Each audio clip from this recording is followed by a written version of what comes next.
नमस्कार मित्रों, चयन ट्यूटोरियल्स बिलासपुर में मैं आपका स्वागत करता हूं।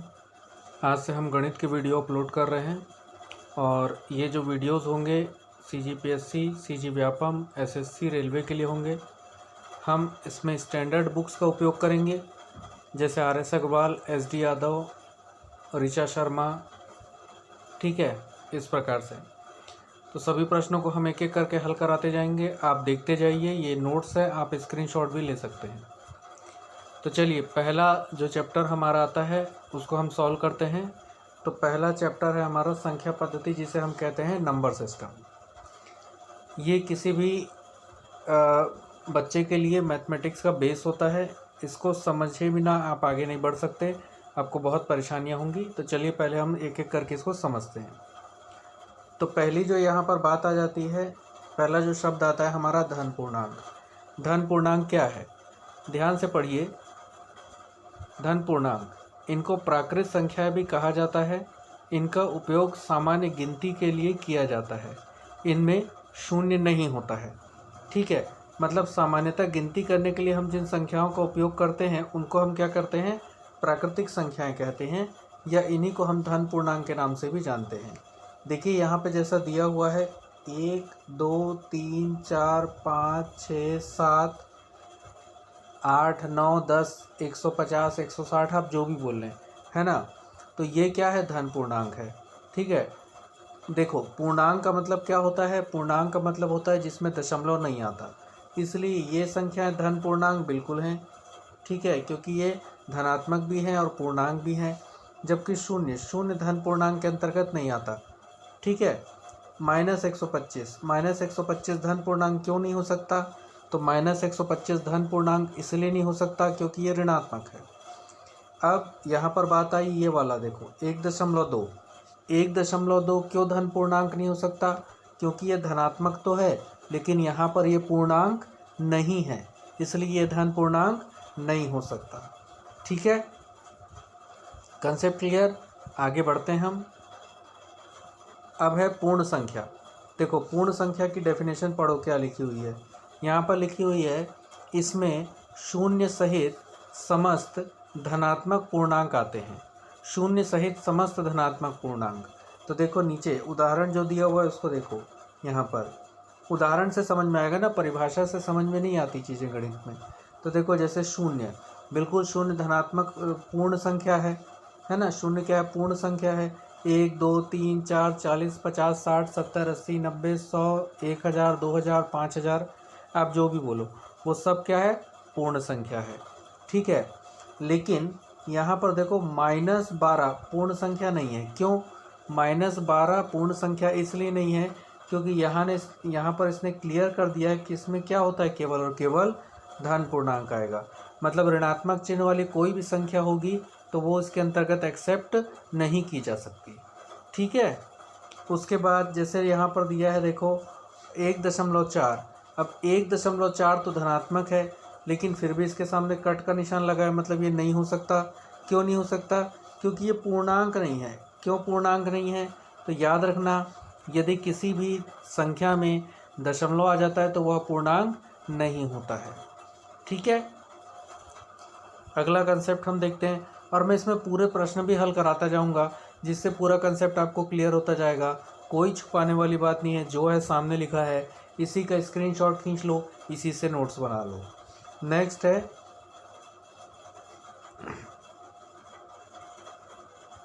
तो ये पूर्ण संख्या के बारे में हमने देखा। अब हम देखते हैं पूर्णांक के बारे में। पूर्णांक क्या होता है, ठीक है। तो पूर्णांक क्या होता है, देखो इसमें शून्य सहित समस्त धनात्मक एवं ऋणात्मक संख्याएं आती हैं। शून्य सहित समस्त, ऊपर वाला जो था वो क्या था, वो पूर्ण संख्या था, ये पूर्णांक है ना। तो क्या लिखा है, इसमें शून्य सहित समस्त धनात्मक तथा ऋणात्मक संख्याएं आती हैं, लेकिन इसमें दशमलव नहीं होता। याद रखना, इसमें धनात्मक संख्या भी आ सकती है, इसमें ऋणात्मक संख्या भी आ सकती है, लेकिन इसमें दशमलव नहीं होगा। अब एक एक करके देखते जाओ।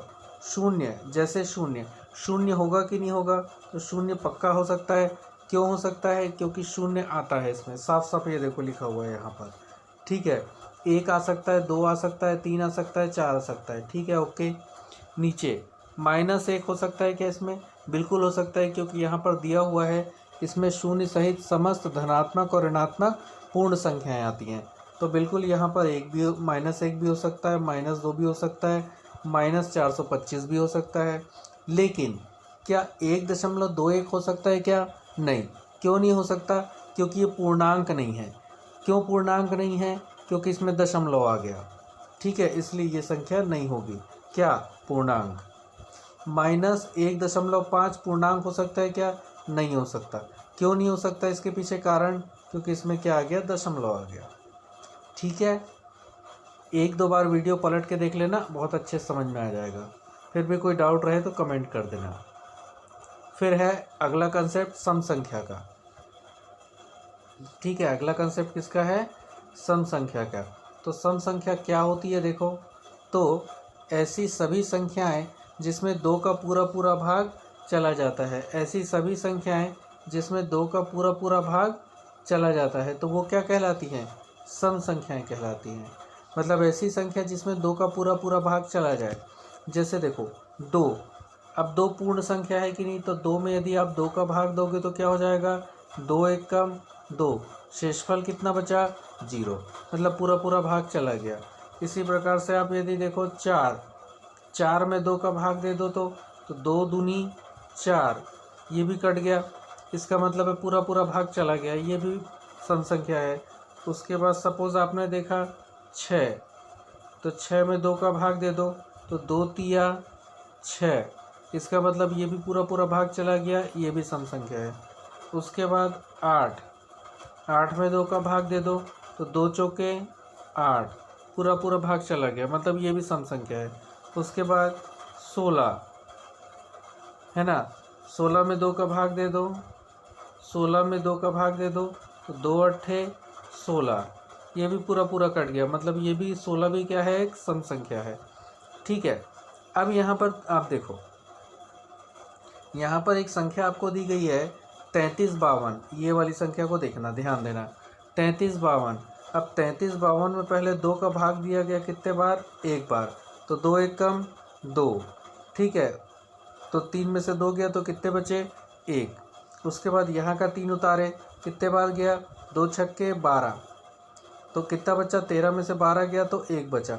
अब क्या उतारे? 5 उतारे, 5 उतारे तो 2 सत्ते 14, तो कितना बचा? 1 बचा हुआ, ये 2 उतारे, 2 छक्के 12। अब ये समझाने का मतलब क्या था मेरा, इसको देने का मतलब क्या था? देखो, देखने पर ये संख्या विषम संख्या जैसी लग सकती है। मतलब देखो क्या है, 3 विषम होता है, फिर 3 भी विषम होता है, फिर 5 भी विषम होता है। लेकिन याद रखना, यदि किसी भी संख्या में वो संख्या कैसी ही क्यों ना हो, यदि किसी भी संख्या में यदि अंत में सम संख्या आ जाती है तो वो पूरी की पूरी संख्या क्या बन जाएगी? सम संख्या बन जाएगी। जैसे आपको एक और उदाहरण बताता हूँ। जैसे यहाँ पर मैंने लिख लिया 5 5 5, फिर 3, फिर 2। अब देखने में ऐसा लग रहा है, ये 3 को देखने में ऐसा लग रहा है कि यार हो सकता है कि ये क्या हो? विषम हो, लेकिन ये विषम नहीं होगी, ये सम होगी। देखो कैसे समझाता हूँ मैं आपको। ठीक है, इसको कैसे सॉल्व करेंगे? तो यहाँ पर इसको क्या करो, 2 से भाग दो, तो क्या हो जाएगा? 2 दूनी 4, कितना बच गया? 1, 5 उतारे, फिर 2 सत्ते 14, कितना बच गया? 1। अब कितना उतारे? 3, 2 छक्के 12, कितना बच गया? 13 में से 12 गया 1, फिर 2 उतारे, 2 छक्के 12, पूरा पूरा कट गया। तो इसलिए, है ना, तो इसलिए मैंने ये उदाहरण लिया ताकि मैं आपको इस बात को बता सकूं। फिर नेक्स्ट विषम संख्या। विषम संख्या का कंसेप्ट देख लो। ठीक है, विषम संख्या का कंसेप्ट देख लो। विषम संख्या मतलब ऐसी सभी संख्याएं जिसमें 2 का पूरा पूरा भाग नहीं जाता है, वो क्या होती हैं? विषम संख्याएं होती हैं। जैसे 3 5 7 9, जैसे उदाहरण के लिए देखो, अब 7 में देखो, 7 में 2 का भाग यहाँ दे के दिखाया गया है। 2 का भाग दिया तो 2 का भाग 3 बार दिया, तो 2 तिया 6, बचा कितना? 1 बचा, मतलब अब नहीं जाएगा भाग पूरा पूरा, तो ये क्या है? 7 क्या है? विषम संख्या है। इसी प्रकार से यदि हम 5 में दे दें 2 का भाग, तो क्या हो जाएगा? 2 दूनी 4 हो जाएगा, मतलब 1 बच गया, मतलब 5 भी क्या है? विषम संख्या है। उसके बाद जैसे अपन 7 में भाग लगा दें तो 2 से, तो 2 तिया 6, 1 बच गया, मतलब ये भी क्या है, विषम संख्या है। 9 में भाग लगा दो, ठीक है, 2 से, तो 2 चौके 8, मतलब कितना बच गया, 1। अब पूरा पूरा भाग नहीं जाएगा, मतलब 9 भी क्या है, विषम संख्या है। अब यहाँ पर भी मैंने एक उदाहरण समझाया है, ये वाले उदाहरण को ध्यान से देखना आप, ठीक है, इस उदाहरण को आप ध्यान से देखना। तो इसमें मैंने किया क्या है, यहाँ पर देखो, यहाँ मैं करके भी बताता हूँ आपको। 2 2 2 1। अब यहाँ शुरू के 2 2 2 देखने से ऐसा लगता है ये सम संख्या, लेकिन याद रखना, यदि कितनी भी लंबी संख्या क्यों ना हो, अंतिम अंक यदि सम है तो वो सम है, और अंतिम अंक यदि विषम है तो वो विषम ही होगा पक्का। अब देखो कैसे, तो यहाँ 2 से भाग दो, तो 2 1 कम 2, ये कट गया, ये वाला दूसरा वाला 2 उतारे, 2 1 कम 2, ये भी कट गया, तीसरा वाला 2 उतारे, फिर 2 1 कम 2, ये भी कट गया, अब बचा 1। अब पूरा पूरा भाग जाएगा नहीं, ठीक है। तो 2 2 2 1, ये क्या हुई, विषम संख्या हुई, ठीक है। अब भाज्य संख्या, ये कंसेप्ट थोड़ा सा कठिन है, इसको ध्यान से समझना। भाज्य संख्या का मतलब क्या है, देखो, ऐसी सभी संख्याएं जो एक तथा स्वयं के अलावा किसी अन्य संख्या से भी विभाजित होती हैं, वो सभी भाज्य संख्याएं कहलाती हैं। कंसेप्ट समझना, याद रखना, दुनिया की हर संख्या एक से कटेगी ही कटेगी और अपने आप से भी कटेगी ही कटेगी, ठीक है। दुनिया की हर संख्या एक से भी कटती है और अपने आप से भी कटती है, ठीक है। कैसे समझना है इस बात को, ठीक है। जैसे 2, यहाँ पर क्या दिया गया है, 2। अब 2 को यदि आप काटना चाहो तो 2 1 से तो कटेगा ही, 1 दूनी 2, 2 2 से भी कटेगा, 2 1 कम 2। लेकिन जो 2 संख्या होती है, जो 2 है, वो एक और स्वयं के अलावा किसी अन्य संख्या से पूरा पूरा कटेगा क्या, कभी नहीं कटेगा, काट के देख लो, नहीं कटेगा। इसलिए 2 सम संख्या जरूर है, किंतु 2 भाज्य संख्या नहीं होती। इसलिए मैंने अपने नोट्स में उसके आगे क्या कर दिया, कट का निशान लगा दिया। एक बात बड़े ध्यान से समझना, पुस्तक से सीधे पढ़ने पर प्रश्न आपके समझ में नहीं आएगा, क्योंकि पुस्तक में चाह के भी वो लोग इतने अच्छे से एक्सप्लेन नहीं कर पाते हैं, क्योंकि उनको एक लिमिट में पुस्तक बनानी होती है। यहाँ पर मैं उसका डिटेल सॉल्यूशन बना दूंगा, ठीक है। उसके बाद 3, अब 3 को देखो, तो 3 में किससे किससे भाग जाएगा, तो 3 में 1 से भाग गया और 3 से भाग गया। इसके अलावा तुम खुद बता दो, क्या किसी और संख्या से 3 पूरा पूरा कटेगा क्या, नहीं कटेगा। मतलब 3 कैसी संख्या है, तो 3 अभाज्य संख्या है, भाज्य नहीं होगी। भाज्य कौन सी होगी, भाज्य वही संख्या होगी जो एक और स्वयं के अलावा किसी और संख्या से भी पूरी पूरी कटेगी। तो इसलिए मैंने इसके आगे कट लगा दिया, मतलब ये अभाज्य संख्या है। आगे देखते हैं, तो आगे अगली संख्या कौन सी है, अगली संख्या है 4।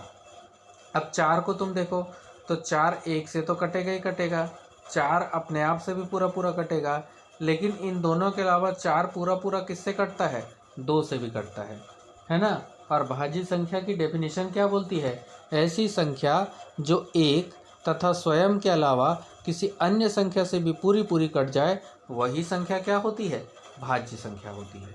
मतलब पहली भाज्य संख्या 2 नहीं है, पहली भाज्य संख्या क्या है, 4 है, ठीक है। नेक्स्ट देखो, 5 को देखो तुम, तो 5 यदि तुम देखो तो 5 किससे किससे कट रहा है, 5 1 से कट रहा है और 5 से कट रहा है, इसके अलावा किसी से कट रहा है क्या, नहीं कट रहा है। तो 5 कैसी संख्या होगी, अभाज्य संख्या होगी। 6 को देखो, 6 किससे किससे कट रहा है, 6 1 से तो कटेगा ही, अपने आप से भी कटेगा ही, लेकिन उसके अलावा किससे कटता है पूरा पूरा, 2 और 3 से।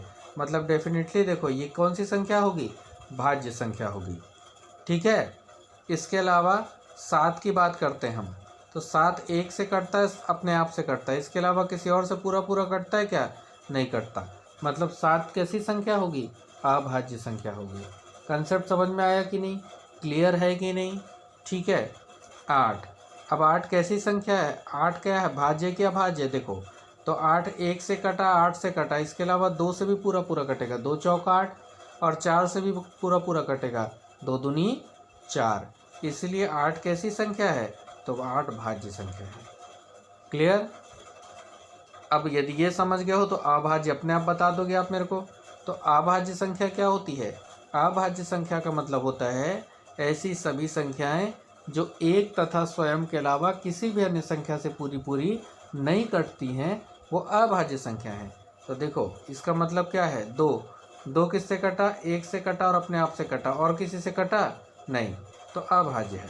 3 को देख लो, एक से कटा, अपने आप से कटा, और किसी से कटा नहीं, अभाज्य है। 4 को देख लो, एक से कटा, 4 से कटा और 2 से भी कटा, मतलब ये अभाज्य नहीं हो सकता, ये भाज्य है।